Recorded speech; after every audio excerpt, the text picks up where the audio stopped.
He received a guilty verdict earlier this year when the 2 men and 5 women jury decided upon nearly 2 hours after deliberations in the case of the Crown versus Lyndon Pratt in relation to a dangerous driving offense, which resulted in the death of Julio Peralta on Wednesday, January 30th, 2008. Today was sentencing day for Pratt, who in his final remarks in court expressed sympathy to the family of Julio Peralta.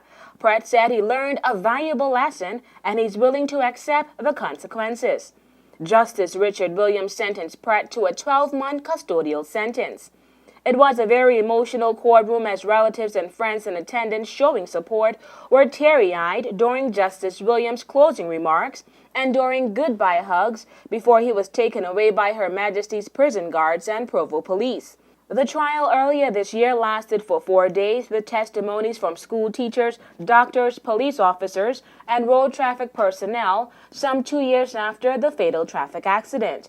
The prosecution argued that Pratt overtook a vehicle on a pedestrian crossing in a clearly marked school zone after school hours, which resulted in the collision of Pratt's white pickup truck with Julio Peralta's motor scooter as he was on a pedestrian crossing waiting to make a right turn.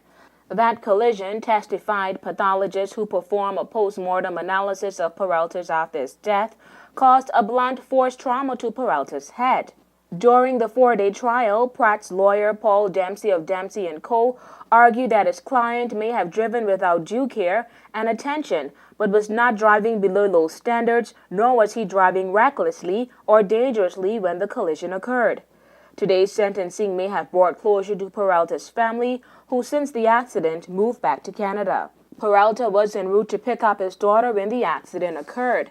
He was taken to Doctors Hospital in the Bahamas, but would never make it out of his coma and died at the hospital some 2 weeks after the accident due to injuries he sustained during the fatal accident. For WIV4 News, I'm Takara Bain.